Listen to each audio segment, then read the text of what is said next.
Welcome to the How to Be Awesome at Your Job podcast, the show where brilliant professionals share how to sharpen the universal skills required to flourish at work. Enjoy more career fun, wins, meaning, and money with your host, Pete Makaitis. Hello, and thanks for joining us here for episode 585 with John O'Leary. This episode feels a little bit different in terms of inspirational storytelling action to it, and what seems like a little bit less in terms of tactical tool. But sure enough, John's questions that he put forward have really stuck with me. So I hope you'll stick with this one. It feels a little bit different, but I think it's different good. So you'll learn 1, the 3 questions to jumpstart your day. 2, how to spark your motivation with an ignition statement. And 3, how to use compound interest to advance your career. So if you want to check out the show notes or the transcript or the links to items we've referenced, I recommend you visit awesomeatyourjob.com/EP585. And while you're there, you check out some of our cool resources, such as the 10 Days to Winning at Work email course, which has some of my best practices for slashing waste at work. You may indeed find yourself working 80 plus minutes less a week, but getting as much or more done. That's called the 10 Days to Winning at Work at awesomeatyourjob.com. Now here's John's story. In 1987, John O'Leary was a curious 9-year-old boy. Playing with fire and gasoline, John created a massive explosion in his home and was burned on 100% of his body. John was given less than a 1% chance to live. John's story, perspective, and inspiration have inspired millions of people and 2,000 clients over the last decade. John is the author of the instant #1 national bestselling book, On Fire, The 7 Choices to Ignite a Radically Inspired Life, host of the top-rated Live Inspired podcast, an inspirational speaker teaching more than 50,000 people around the world each year how to live inspired. His second national best-selling book, In Awe, Rediscover Your Childlike Wonder to Unleash Inspiration, Meaning, and Joy, was published in May 2020, and its immediate success led many to say that this is exactly the book we need right now. Big thanks to John for sharing his wisdom with us, and big thanks to our sponsors. Check them out. One sponsor to check out is Harvard Business Review. This brilliant magazine, published at hbr.org, is the leading destination for smart management thinking. Fun fact, HBR has been mentioned in 108 episodes of the show. That's because HBR has great stuff that comes up often. They've got explainer videos, podcasts, real-world case studies, and much more. I think of HBR each night that I put on my special orange glasses. Their article, Will Blue Light Glasses Improve Your Sleep?, revealed that those who wore them reported better sleep and a 7% improvement in work performance as compared to those who wore the sham glasses. So I cite HBR anytime anyone tells me that I look silly wearing them. Now, much of HBR's content is available for free when you sign up at their site. Subscriptions that get you unlimited content cost $10 a month. If you visit hbr.org/subscriptions and enter the promo code AWESOME, you can save 10% off of that subscription. Again, to save 10% off of your HBR subscription, go to www.hbr.org/subscriptions and enter the promo code AWESOME. And big thanks to our sponsor, Acorns. Acorns makes it easy to start automatically saving and investing for your future. You don't need a lot of money or expertise to invest with Acorns. In fact, you can get started with just your spare change. Acorns recommends an expert-built portfolio that fits you and your money goals, then automatically invests your money for you. NerdWallet.com, whom I love on these sorts of matters, gives Acorns a whopping 4.7 stars and says, quote, if you want to make the most of your spare change, there's no better place to do that than Acorns. Head to acorns.com/awesome or download the Acorns app to start saving and investing for your future today. And we got a legal disclaimer here. It may not be representative of all clients. Tier 1 compensation provided. Compensation provides an incentive to positively promote Acorns. View important disclosures at acorns.com/awesome. Investing involves risk, including the loss of principal. Please consider your objectives, risk tolerance, and Acorns' fees before investing. Acorns Advisors LLC, Acorns, is an SEC-registered investment advisor. Brokerage services are provided to clients of Acorns by Acorns Securities LLC, member FINRA/SIPC. For more information, visit acorns.com. Now, here's John. John, thanks so much for joining us here on the How to Be Awesome at Your Job podcast. Hey, Pete. Great to be with you and your followers. Well, I'm excited to dig into your story and some of the takeaways in your book and life experience to help folks be all the more awesome at their jobs. Let's start at the beginning, shall we? When you were 9, you had a life-changing experience. Can you tell us the shorter version of the story? Yeah. I'm going to begin with the longer version at first because I did not know that the story you were asking about right now had any meaning toward my professional life, personal life, relational life, or any other aspect of life until I was 27 and a half years old. And that is the first time that I can remember where I would have been able to answer the question that you just asked. And we can talk about that if you'd like in a moment. But the simple answer to your question is this. At age 9, I was burned in a house fire on 100% of my body. And 87% of those burns were third degree. I found myself at age 9 in a hospital bed, in an emergency room, dying, looking down at my hands that were changed, and my arms that were burned, and my legs that were burned, and just freaking out, wondering what possibly could I do to go forward in my life in a positive direction. And yet my dad came in, and he wasn't at home when I got burned, Pete, but he walked in. He was at his job, actually. He was at his job. He left, came home, saw the house on fire, went to the hospital, saw me, walks right over to me. And I'll never forget it because I was afraid my dad would, for some reason, be mad at me. Because I was part of the reason why the house was on fire in the first place. I was playing with matches and gasoline and had no idea what was going to happen. But I'm a 9-year-old little boy. I burned myself by accident. I burned out his house. He's walking toward me. I know he's going to kill me. He's left his job. He's got a big meeting on Monday. And I'll never forget, he says, "John, look at me when I'm talking to you," which is in our family, Pete, the kiss of death. So I know I'm done. And then he goes, "I have never been so proud of anybody in my entire life. And I just love you. I love you. I love you." And I remember thinking, oh my gosh, nobody told my dad what happened. He doesn't know what went down here, man. He doesn't know I'm the culprit of this thing. And yet I think he did. No, I also think he recognized what actually matters. And it's important as we live out and strive to be awesome at our jobs, that we also recognize that it's just part of our overall life. And we want to be awesome at all of it. And we want to start ultimately, I think, at home. And the best way we can be effective in that is to do so in love. And I know this sounds soft, but it's not soft. It's really hard. It's really forcing you to be excellent at whatever it is you strive to do. It will change your life, which is awesome. That's called success. But it's also going to change the life of every single person that you interact with as you move forward in your business and in your life. Well, there's so much there. Well, first, congratulations. You've come a long way, and you look great for one thing. You were blue well, O'Leary. There's that. You know what? For those who are listening rather than viewing, it's odd to think that right now Pete and I are looking at each other, and he sees my face, I see his, and when he looks at me, he doesn't really see any scars. The wild thing, and I just consider it a miracle. You can call it, well, it sounds like dumb luck to me. Fine. You call it dumb luck. I'll call it a miracle. I have 100% burn. That's the entire body. 87% of those burns are third degree, meaning you have thick skin, thick red scars over your entire body from the point of event all the way until you die. That's just your life going forward. And so for me, Pete, I have burns, scars from my neck all the way to my toes. It covers every inch of my body. My hands, my fingers are amputated. So I've got some real struggles going on, but yet my face, you don't see any scars. And you can look at your life and see everything that's wrong with it. And I think that's very popular these days, to see everything that we don't have and everything we wish we had and the way we wish we had been raised and the scars we wish we did not bear and all this other stuff. It's very common to talk about how cruddy my life is, how brutal my boss is, how lousy my job is. It's common play, and I think it's a fool's errand. When I look in the mirror, I see the scars too. You can't miss them. But I just give thanks that part of me wasn't burned. And I'm really grateful. And I'm grateful that I still have my life and I still have joy and I'm still happy. And so when you say, John, you're doing great, I feel like I am doing great. I really feel like I'm incredibly, supremely blessed coming through this storm. Yeah, that's a beautiful perspective. And I'm thinking about, I lost my dad when I was in high school. I was a freshman. And the perspective I had, in a way, it was kind of similar, is that, I was sad. I mean, we were close. I was bummed. It was a tragedy.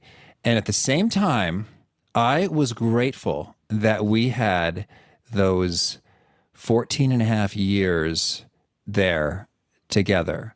And I remember thinking, like, boy, if I lost him a few years prior to that, I'm not so sure I'd be on a good path. I think there was a lot of temptations, and preteen times. And I thought, oh, okay, getting hammered looks kind of interesting, like all these sorts of things. But no, I had a good, strong influence, and I was grateful that I had that time. And I almost felt like, whew, that was close. Had I lost him 3 or 4 years earlier, I might be on a very different trajectory. So Pete, we talked before we hit record, and I did quite a bit of research on you. So I feel like I know you you a little bit. And yet when you share that story about losing your dad, my heart sank a little bit. I loosened up a little bit. It got real for a little bit.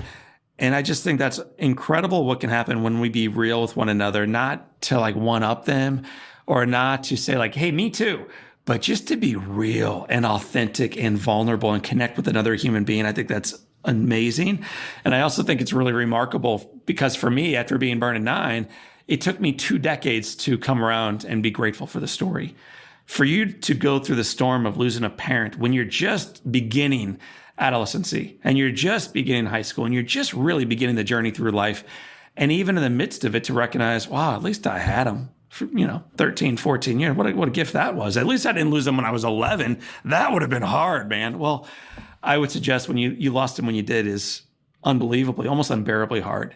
And yet he must have instilled in you an incredible sense of self and grit and determination that in spite of what you might face later on in life, that you were up for the task at hand. Well, thank you. And I think that a lot of that does resonate, and particularly, this podcast, and we're talking about your book, and he got me started and going to the library, reading books, and getting excited about the power of learning stuff to make you better in whatever domain, whether it's being awesome at your job or whatever you're up to. So let's talk about how you've put this wisdom to work. Your latest book, it's called In Awe, Rediscover Your Childlike Wonder to Unleash Inspiration, Meaning, and Joy. Well, that sounds pretty cool. What's the big idea here? As a speaker, I go around the world sharing for organizations like Southwest Airlines or Microsoft or Apple, how they can become better versions of themselves. And I have the honor of hopping on these flights and flying to fancy places and checking in and doing great work and loving these organizations. But as I go through the day, I see a lot of adults who are beat down by it. Work is hard and family is hard. And oh, dang, the headlines, you see them today, they're bad. Everything is kind of a struggle. And we're just enduring. We're enduring these days. And I make a habit when I'm on the road, once I leave the client's conversation, I always go to schools. I love giving my time away to kids. And when I walk into the school building, man, the first thing you notice in a school is these kids are always smiling. You may not see it all the time when you're at a lecture seminar or when you're in an airport of all places, but when you're with kids, you see it. You don't only see it with your eyes, you see it with your ears. It's like this radiant joy. And then as they get called from one class into the lecture hall with Mr. O'Leary, they go into that room skipping. Like, I don't know when the last time your adult listeners skipped anywhere. Kids skip everywhere. And so I saw within these children joy and like passion for life and not taking the things for granted and enthusiasm, believing that tomorrow is going to be better than today. They have it. They ask great questions. And I wondered, what is it that they have, these children, about the way they do work? Because they're in work, man, school, the way they play, the way they do life that we adults have lost sight of. And if we chose to return to it, what might happen in our lives? And it's there for all of us. You don't need to be under the age of 5 to grab it. All right. Well, so now it's funny when I ask this question, but I'm going to. So childlike awe, wonder, that sounds fun. I'd like some more inspiration, meaning, and joy. Can you draw the connection for us in how that can help professionals be more awesome at their jobs if they have that? I mean, yeah, happiness is great and all, John, but can we stay on message? You know what? I'm so glad. I have a very pragmatic wife, an incredibly cynical neighbor. And so anytime I come up with my great happiness projects, these are the first 2 people who immediately try to squelch it with as much water as they possibly can. And they haven't been able to yet. So I'm not sure this question will either, or those in the room who are crossing their arms saying, this won't work for me. This won't work for me. At the end of the day, our work is about frequently the relationships of those that we are doing it with at the end of the day. Whether you are working in retail and you're checking people out, whether you are collaboratively building out projects, now virtually, whatever it might be, it's how do we connect with the people around us, with the task at hand, with the mission that guides us forward in a way that allows us to be as effective as possible in doing so. So then your question is, well, how do you do that stuff better? Really, I mean, that all sounds good. How do we connect with people and purpose and task? And well, they all goes back to meaning and inspiration and joy. Because you used the word happiness a moment ago to describe it. I'm not a happy guy, actually. I think happiness is highly overrated. I think happiness is an ice cream cone. I give my kids ice cream cones all the time. And about 30 seconds later, on a July day in St. Louis, Missouri, as it is melting, my kids have lost their happiness. So my $5 investment in happy melts 30 seconds in. Happiness is when I give them my new iPhone. Sadness is 2 minutes later when I take it away or it runs out of batteries. So happiness is this emotion that is incredibly fleeting. We strive for it, but I ultimately don't think it's what we're longing for. What we long for is like satisfaction. We long for contentment. We long to do a job well. We long for joy. And we can have joy regardless of the set of circumstances in front of us. So if you want to be effective at your job, if you want to be truly awesome at your job, I would suggest to you foundationally and fundamentally, one of the very first things you ought to try to embrace is joy. Let's talk about definitions for a moment. So if happiness is a fleeting emotion, that comes and goes and maybe based on the stimuli kind of right there, what is joy? Joy is more around a determination. It's a mindset. And I think the mindset can grow, Pete, when you own into it by asking questions around how do I get more of this thing? So if you want to get awesome at your job, ideally, you're asking questions around, well, how do I get better at this? How do I become better in whatever work I strive to do?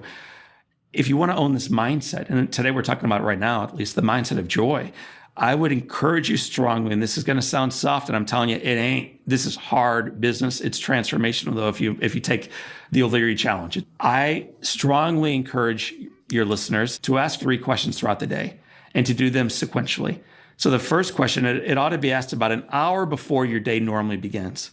So if you are waking up at 7 and you feel like the day already got ahead of you, we might want to wake up a little bit earlier. And I recommend usually get up about an hour earlier than you currently are if you feel like you're already behind the day when it goes. We can do this. I wake up a couple hours earlier than I really need to, but I go outside after taking a shower. I make a nice tall glass of water, hot cup of coffee. I sit outside in the darkness. I know this sounds odd, but if I grab my phone first, I realize that there are challenges in the news. There's challenges with borders. There's challenges with economics. Oh, I got all these work emails I got to respond to, and I'm already behind. And not only am I behind, I'm beat down. 2018, Harvard ran a business story on this, and 94.5% of news stories were negative. So 2 years ago, when the markets were at historic highs and unemployment at historic lows, and COVID-18 wasn't even invented, let alone COVID-19, like there were no stress points, man. Well, during that phase, 94.5% of news stories were negative. So I challenge you to go right past the headlines, go outside, grab a journal, watch the sunrise, and ask the question, why me? And take inventory before the day unfolds in front of you what you're grateful for. If you want more joy, opt in. It's a choice. The why me question is, there's so many ways to take that, my why me, but you said gratitude is the angle you're put on there. And occasionally, if I'm speaking, like if I'm at a seminar, sometimes I'll be a little bit more playful in this, and I'll walk through the questions that you should ask if you want to have a lousy day. So you want to have a lousy day? You want to be miserable at your work? You want to have a lousy marriage, a horrible singleness? You want to be more addicted to whatever that thing is that brought you down yesterday? Ask these 3 questions. And the 3 questions are, why me? Because it'll make you feel even worse about your life. Who cares? Because ultimately, you don't, clearly, and there's nothing anybody can do about it. And what more can I do? And I'm just one. It's a huge problem. The headwind is too strong. I can't change the environment. I can't change the economy. I can't change my business. I can't even change my spouse or my kids. I certainly can't change my life. What more can I do? So I walk them down the path of those 3 questions. And then to the original point, I say, there are 3 questions, though, I'm begging you today to begin asking. And they're these 3. Why me? Question around gratitude. Who cares? Question around mission and meaning and values and purposefulness in your life is going to spark joy. And thirdly, what more can I do? And asked in the light of a victor, asked in the light of the mindset that allows you to spark joy, it's going to lead to engagement. It's going to lead to creativity and collaboration. It's going to lead to you living not only your best job yet, but your best life yet. And the second question, the first one's easy. It's gratitude. Spend 3 minutes on it or 45 minutes, but all research around gratitude is it is a muscle we all have. Many of us choose not to stretch it, but when we do, it leads to vitality in the way we attack the day, and also vibrancy in the way we feel about our life around us. According to a study that came out just yesterday, 12% of Americans are pretty happy with their lives. I think the word they use is very happy with their lives. Very happy. 12%. 12%. Do you want to become a little bit closer to being very happy with your life? Start with gratitude. It's an important muscle that must be stretched in order to be enjoyed. The second question is, who cares? And the way I would encourage your listeners to answer this is, I choose to care. I choose to care. It's a choice. And I choose to thrive at work and in life because. So don't try to buck it up. I'm going to do well at work, but whatever in life, whatever in health, whatever in money or faith or whatever. If I get around to that stuff, I'll be fine then. Bull. If you are only successful professionally, you will get to the top of the ladder and you will realize you climbed the ladder and it was leaning up against the wrong wall. I'm not saying don't climb high. I'm not saying don't sprint, don't run, don't track top line revenue and bottom line profitability, don't get better at your work. I'm saying do all those things, but also recognize this is being done in the context of a holistic life. So we want to make sure that we, as we live out our mission, are living it out not only organizationally in our job, but also in our life as a whole sum. So who cares? The answer is I choose to thrive at work and in life because this becomes your ignition statement. We used to call these mission statements. And mine, and I have it on the wall in my office, mine, I choose to thrive because, and this is personal, God demands it, my family deserves it, and the world is starved for it. Let's go. Let's go. I like that. Those are good reasons. Those are weak reasons. Aim higher, man. But it's not like because I should, or my parents, spent a lot of money on my college education. You could have weak reasons and you could have killer reasons, and that makes all the difference. So you can be led from a place of fear or a place of love. And again, this sounds soft until you apply this thing up and down in your life and in your work, and you recognize it's not soft. It's foundationally transformational. It leads to excellence. It leads to a high level of accountability. It impacts not only the work you're doing, but the way you're elevating everybody else in your teams to do better work in their lives as well. So it really is, as you are all getting ready to say, this is too soft, I'm telling you, I've grown 3 different businesses using these models. It's not soft. It's actually, it will set you apart from everybody else that looks alike. And the third and final question, and we could say there's a lot more, and there are a lot more questions to ask. But the third question that I'm encouraging you to ask daily is, what more can I do? And this is how you grab compound interest professionally. So, we all know about compound interest, man. Open a bank account and boom, baby, it starts growing. Compound interest, free money. How do you do that at your job, though? How do you do it in your relationships, in your spiritual journey, in your health, in your creativity, in the way you're becoming better each day? How do you do this? The easiest way I've learned to do this is to ask a question every night, and I have a journal next to my toothbrush. And when I'm on the road, this journal comes with me. And on that journal, I ask a question every single night. The question is, what more can I do? And then before I go to bed, I have a mandate that it must be answered. And the full question is, what more can I do to ensure that tomorrow will be even better than today? And sometimes, Pete, that's directed toward being a better husband. Sometimes it's directed toward being, my dad's got Parkinson's disease. He's struggling. My mom's got her challenges. The world is busted right now. There's a lot going on. But for those of you who are just worried about being awesome at your job, what more can I do to be awesome at my job? Every single day, choosing one thing that you will do tomorrow that you did not do today that will allow you to become even more effective, even more awesome. If you did that for a week, you would see immediate results. If you took the challenge for a month, I think it would transform the way you show up every single day. It will change what you say no to, and it will elevate what you're saying yes to. I'd love to hear. So as you've shared this message with many people, what are some of the answers that tend to come back? Like frequently neglected, omitted, what can I do responses that are high leverage? So I'll just share a couple personal examples. My relationship with my wife, I think it's one of the most important ones to at least try to get right. And in 2016, we wrote a book called On Fire. And it went on fire. It became an instant #1 national bestseller. It was translated into 12 languages. And overnight, a guy who was kind of busy became extraordinarily busy, on the road all the time. And as we ended that year, I realized, wow, I got awesome at my job, but I was losing track of the things, 4 little kids, and the individual who gave me those 4 little kids, my wife, that maybe should matter most. I have a cool process on New Year's Eve that I'm always running through individually, but I wanted to become a much better spouse in the following year. I still wanted to do awesome at my job. I still wanted to touch lives organizationally, still wanted to grow top line revenue, but not at the expense of losing my wife. And so I asked the question, what more can I do? And as I got clear on it, it's, well, what if I tracked all the things she does that are good without telling her and kept a journal entry? And so on January 1, 2017, I began a leather-bound journal with the words, Dear Beth. Jan 1, 2017. And then I told her in writing what I was going to do this year. And then I shut the book and went to bed. And the following day I did it again, January 2, tracked one thing she did really beautifully. something maybe with her kids, maybe something she wore, something she did for a neighbor up in our community, whatever it was, just tracking the good, tracking the success story. A couple cool things came out of that. Number one is we had been married at that point for 13 years, and that was that year, 2017, our best year of marriage yet. I think, Pete, frequently in life, we say, I do. Maybe to a person on an altar or at a park, and like you make the commitment, but then you get bored with it. It just gets hard. It becomes kind of monotonous, and we grow tired, and we stop courting the one in front of us. We say, I do, when it's that first day job. Like we really want to grow, we really want to expand, but then we realize our boss is a pain. The customers are snobs, and we really don't do it anymore. We don't really care that much anymore. I wanted to care deeply in this relationship with my wife. And so I tracked the good of her. I noted it on a piece of paper, and I wanted to reflect that goodness back to her through my actions, through my words.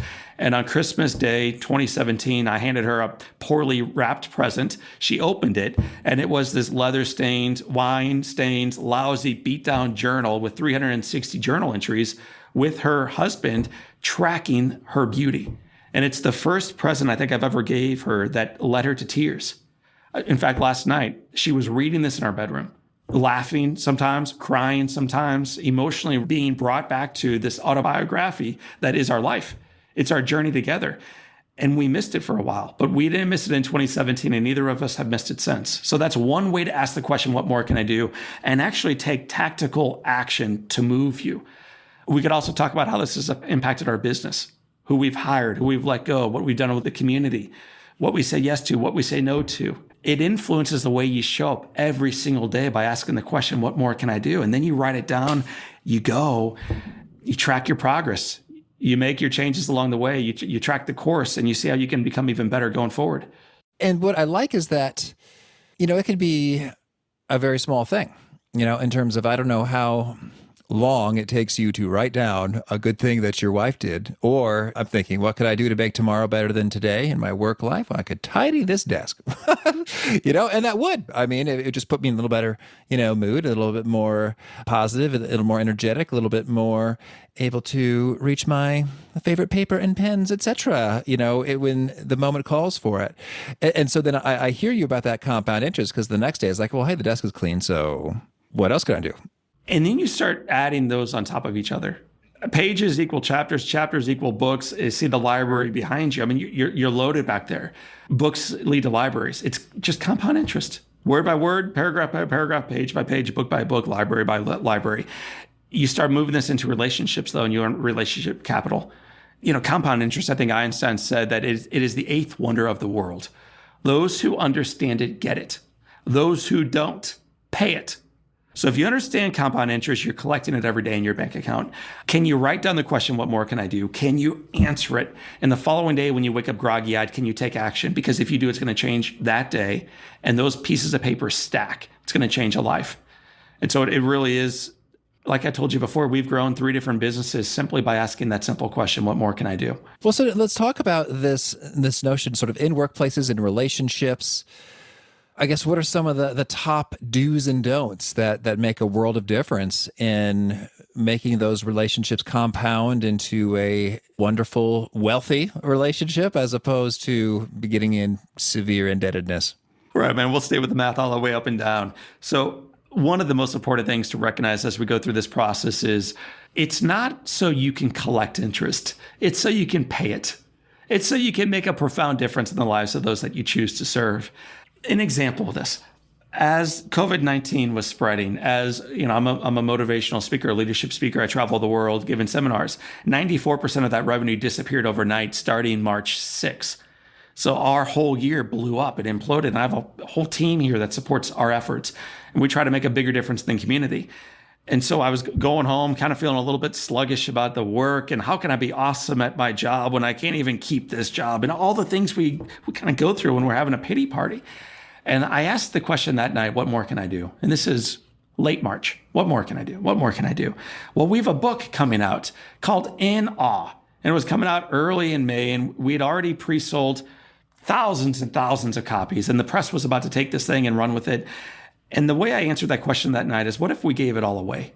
What if we took everything that we were going to make from this book, and instead of being self-focused, what can O'Leary get out of it? How can I collect more? How can I get my interest, baby, my compound payment? What if instead we could give it all away? And so I asked the question, what more can I do? I ran it by my wife. That's always a good idea if you're married or with a partner. Before you make a big decision like this, she agreed. We ran it by my 4 kids. They agreed it would be cool. And with that, we decided to give 100% of the profits away to an organization called Big Brothers Big Sisters. And so in the first 2 weeks alone, we were able to write this organization that makes a profound cultural difference in our community. One by one is how you change the world, by the way. One by one, that's how you do it. We were able to write them a check for $30,000 because a question came in front of us, what more can I do? It was not asked necessarily selfishly. It was asked selflessly. It was not asked only out of success. How can I grow myself? But out of significance. How can I impact those around us with the resources that we still have, with the ability to influence that we still possess? I did that to give. To give. It has led to this incredible response from the media, from social media, from other organizations saying that they wanted to match what we gave. It led to a couple organizations saying, man, we want to bring you in to speak virtually to our organization. We want to learn more about this compound interest, this idea of being generous, even during difficult days. I wasn't giving to get at all. We gave because it's the right thing to do in any climate. And yet in doing so, the wealth comes back into your world. And so as you ask that question, I strongly encourage you to ask it through the lens of love, not fear, the lens of abundance, not entitlement, or not like thinking small on how do I get more of the pie to come toward me. There's plenty of pie to go around. Have a piece and then pass it. Oh, certainly. Okay. Well, so then with that said, we're asking it in the right way. What are some sort of maybe sparks or inspirational starter actions that tend to pop up frequently? So one of the things I've learned in leadership is to be as focused as possible in providing people questions rather than specific answers. I want people to come up with solutions for themselves. I'll give you some answers that I think will be most effective, answers that have worked well for me, our team, and those that have run through this in the past. When they ask the question, what more can I do? What we've almost always found is the question is almost always focused first with the reflection in the mirror. Almost always. They want to know what more they can do to become a better version of themselves, to become a little bit more safe financially, to be able to give a little bit more in the community. And then they begin building the bridge a little bit farther. Now that they have some of their own, needs met, they're able to look beyond themselves, beyond the reflection, and start saying, gosh, what more can I do for my spouse, my partner? This addiction, man, whatever this thing is that I'm struggling with, a dream that I've long had, the ability to influence another life, my own children, my aging parents. And then it keeps expanding forward from there. And so as people ask this question, they'll frequently begin asking, with the universe closest to them, what more can I do? And that's healthy. It's an appropriate way to begin the conversation. As you move farther down the path of not only success, but also tying and tethering to that significance, the ability to influence and impact those around us, it begins shifting, in my own world, visiting kids in hospitals, taking the first fruits of the book in awe and giving it away to an organization that I believe will make a far greater impact with that money than I possibly ever could if it was mine. And so it begins moving from self-focus into other focus over time. All right, lovely. Well, tell me, anything else you want to make sure to mention before we shift gears and hear about some of your favorite things? We've had a whole lot of folks respond. They've gone in for their executive MBA because they realize, what is holding me back? What is holding me back? I always wanted to do this. So it can lead to you saying, man, I want a promotion. I want a new job. I'm going to tell my boss specifically how I feel and how I need to be spoken to so I can be more effective working with her. It can lead to a whole different level of cascading effects in your life, but it's highly personal, highly personal. So the way you get the information that ultimately you need, you desire, that will improve you, that will make you awesome, is to simply start with the question mark. What more can I do? And then to pivot forward with the answer. The hardest part, Pete, actually, part of it is just simply taking the time to answer. And it's going to take a long time. It will probably take you 30 seconds each day. So that's how long it takes. Then the real hardest part, the following day, will you do it? Will you email your boss and say, we need to have a conversation? Will you reach out to the local community college or the local university and say, you know what? I think not having this education is holding me back from being who I know I can be. So taking the action is the trickiest piece. And yet in doing so, it will set you apart. It will put you in a new direction in life. All right. Thank you. Well, now could you share with us a favorite quote, something you find inspiring? So one of my favorite quotes is from Viktor Frankl, and it's been attributed to Nietzsche as well. And it's, when you know your why, you can endure anyhow, whatever your job might be. If we don't have laser focus on ultimately why we choose to do that job at a high level in the first place, I think we'll fail in time in whatever that task is. It's a compelling statement in my life that guides me through difficult days physically, because I struggle physically many days, but also professionally with my job and other facets. Thank you. And could you also share a favorite study or experiment or bit of research? Man, so my dad has Parkinson's disease. He's had it for, 29 years. And that's a long time to be alive, let alone have Parkinson's disease. So he's struggling mightily. He's lost his job. He's also the most grateful guy I've ever met. He's just happy everywhere he goes. The word you and I were using earlier, joy. Years ago, I asked him, how can he be so grateful when he's got so little, seemingly? And he said, how can I not when I've got the world? I've got everything. So I had him share, Dad, what are you grateful for because of Parkinson's disease? He went through this list and I said, Dad, can you give me 3 things, just 3 things? And he said the very first thing is, I'm grateful it wasn't a more serious disease. And then he said, I'm grateful I used to be so busy. Now I have nothing but time to reflect on who really matters and what really matters in my life. I'm grateful for this time. And then thirdly, I'm grateful for your mom. He says, everyone else is pushing me farther away, but your mother, my wife, keep stepping closer and closer. And I'm incredibly, profoundly grateful. And then I'm ready to give him a hug, Pete. And then he says, sit down. I'm not done. And he went on and on and on. And by the end of this conversation, he had 17 things that he was grateful for as a result specifically to Parkinson's disease. So I share that as the backstory because I've done a lot of research on gratitude. And one of my favorite studies on gratitude it's called the Nun Study. You can Google this later on. I think it was done from the University of Minnesota on a group of nuns from the Notre Dame province, I believe. They collected all the journals from these ladies and they said, did it matter how these women viewed their days? I mean, could you think of a better controlled group to study? Did it matter how they viewed their days? They wear the same clothes. They have the same faith. They eat the same food. They teach in the same schools. Did it really matter how they viewed their days? And the way they tracked that was by how optimistic or how negative they were about the day they had. They all kept journals. So they kept all the journals. And then the remarkable aspect of that research is it said that those who were most negative about their days were alive at age 85. I believe the number is 31% of the time. And those who are most optimistic and positive about the day they just experienced, the same day that those others experienced, but they saw it through a different lens. They were grateful for the lens they had, were alive 87% of the time. It's almost a 3-fold increase in longevity. I challenge your listeners to research gratitude.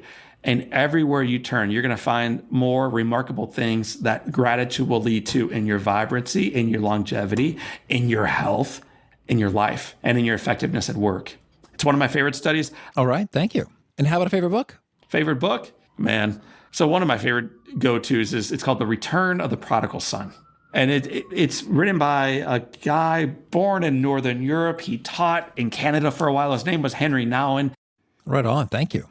Well, and tell me if folks want to learn more or get in touch, where would you point them? If you go to readinawe.com, on that website, we have a link to all of our social media links. We have a link to our Live Inspired podcast. We've got a link to our books. So all that stuff is there for you. You can learn about John O'Leary speaking and his story leading up to this. There's a 21-day challenge free that people can go through and recognize why they ought to be optimistic that their best days remain in front of them. With so much negativity, I want to give some practical optimism and hope for today that tomorrow's going to be even better. All right. And you have a final challenge or call to action for folks looking to be awesome at their jobs? Wake up early tomorrow. Don't let the day tackle you. You tackle it. Get up about an hour early. I know that's a lot. I know you love your beauty sleep, but it's where you're going to get your best work done. Begin that day in silence, reflectively, in gratitude, maybe with a journal in hand, asking the question, why me? What are you grateful for? Take inventory. Start there. Then, who cares? That's your mission statement. And if you can design your mission statement, we called it an ignition statement. Why do you choose to thrive? Why do you choose to be awesome at your job? And then thirdly and finally, we spent quite a bit of time on this one, so I hope it was heard loud and clear. Tonight, no, not tomorrow night, tonight, ask the question before you go to bed, what more can I do? And then answer it. If you're looking for one specific takeaway, ask the question tonight, what more can I do? Grab your compound interest and take action. All right, John, thank you. This has been a treat. I wish you lots of luck and many more moments of awe. I'm living it, Pete. Thank you for letting me join you on your show, and thank you for the great work that you do.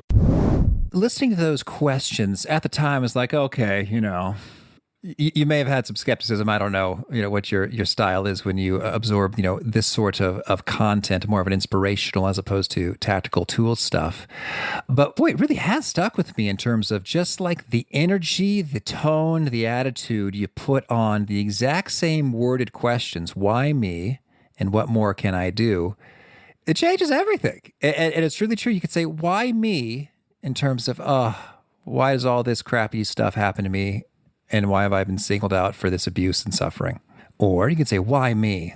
With a sense of like wonder and appreciation, like, wow, I am so blessed. So many things to be grateful for. Why?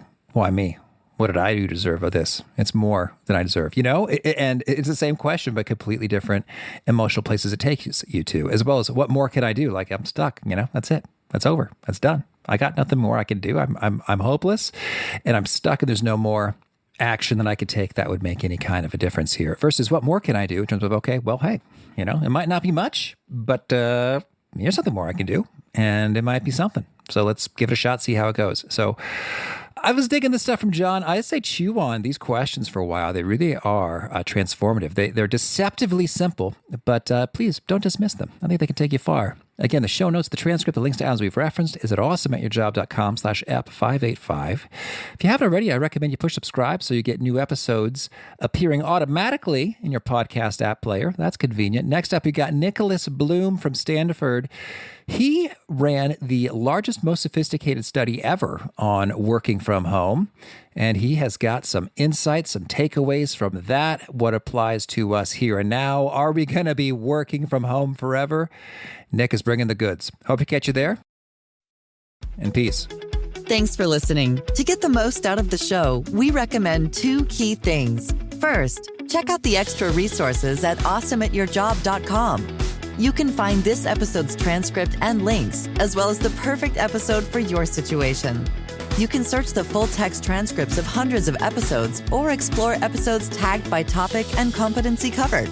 Second, subscribe to the podcast and get future episodes automatically. You can subscribe by telling Siri and several other smartphones and speakers, subscribe to the How to Be Awesome at Your Job podcast, or by tapping subscribe in your podcast player of choice. If you'd like some extra help figuring out podcasts and how subscriptions work, visit awesomeatyourjob.com/subscribe for guidance. Hope to catch you on the next episode of How to Be Awesome at Your Job. Calling all coffee drinkers. If you've been trying to enhance your daily coffee routine, then Quest has got your back with their brand new iced coffees. Now available in 2 delightfully delicious flavors that'll be sure to add an extra pep in your step: vanilla latte and mocha latte. Quest has been on a mission to help fuel you with protein-forward foods you'll love. Each bottle of Quest iced coffee is packed with 200 milligrams of caffeine, the same amount as 2 cups of regular coffee, plus 10 grams of protein per serving to help you supercharge your day. And did I mention that they only contain 1 gram of sugar? It might just be time to cheat on your iced coffee with iced coffee. Find Quest iced coffees on amazon.com/questnutrition. That's amazon.com/questnutrition.